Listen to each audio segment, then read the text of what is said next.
কর্মসংস্থান নিশ্চিত হবে। প্রথমবারের মতো নারী দিয়ে এই মুহূর্তে চলছে বিআরটিসির বাস।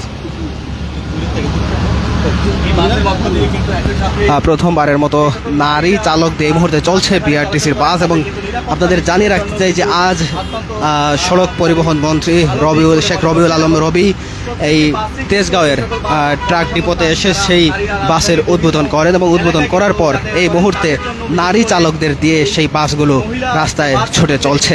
এই মুহূর্তে আমরা যে বাসটিতে রয়েছি সেই বাসটি কিন্তু মোহাম্মদপুর বাস ডিপোর দিকে এগিয়ে যাচ্ছে। আপনাদের জানিয়ে রাখতে চাই যে আজ মোট 17 জন নারী প্রশিক্ষক দিয়ে এই বাসগুলো উদ্বোধন করা হয় এবং মোট 10টি বাস সড়কে নামানো হয়েছে এবং সেই বাসগুলো ঢাকা শহরে যে গুরুত্বপূর্ণ সড়কগুলো রয়েছে সেই গুরুত্বপূর্ণ সড়কগুলোতে চলাচল করবে। এবং সেই সাথে মোট যেই যাত্রী বাস চালক যারা আছেন এবং যে কন্ট্রাক্টর যারা আছেন প্রথমবারের মতো একই বাসে বাস চালক নারী এবং কন্ট্রাক্টর নারী, অর্থাৎ একটি বাসে ফুল প্যাকেজই হচ্ছে নারীদের দিয়েই এই বাসটি পরিচালনা করা হবে, গাড়ি চালানো হবে। এই মুহূর্তে যদি আমরা দেখানোর চেষ্টা করি যে এই প্রথমবারের মতো যেহেতু নারীরা রাস্তায় নেমেছেন এই বড় ভারী যানবাহন চালাচ্ছেন, তাদের সহায়তার জন্য একজন প্রশিক্ষককেও কিন্তু এই তাদের সাথে রয়েছেন। সেই সাথে আমরা যেমনটা দেখানোর চেষ্টা করছিলাম যে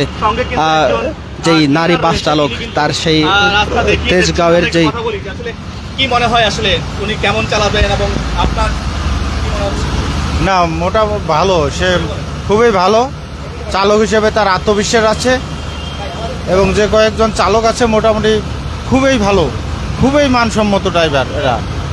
এরা চালাতে পারবে, এরা 100% চালাতে পারবে, আত্মবিশ্বাস আছে। যান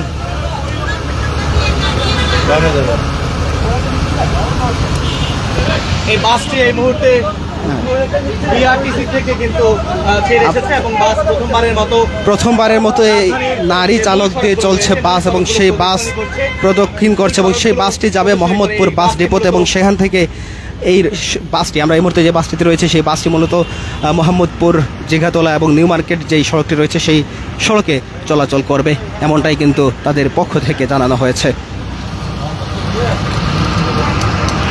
মোহাম্মদপুরের উদ্দেশ্যে রওনা হয়েছে এই বাসটি এবং আমরা দেখছি যে তেজগাঁও থেকে ছেড়ে আসা এই বাস প্রথমবারের মতো রাজধানীতে নারী যাত্রী দিয়ে কিন্তু তারা এই বাসটি চলাচল করবে।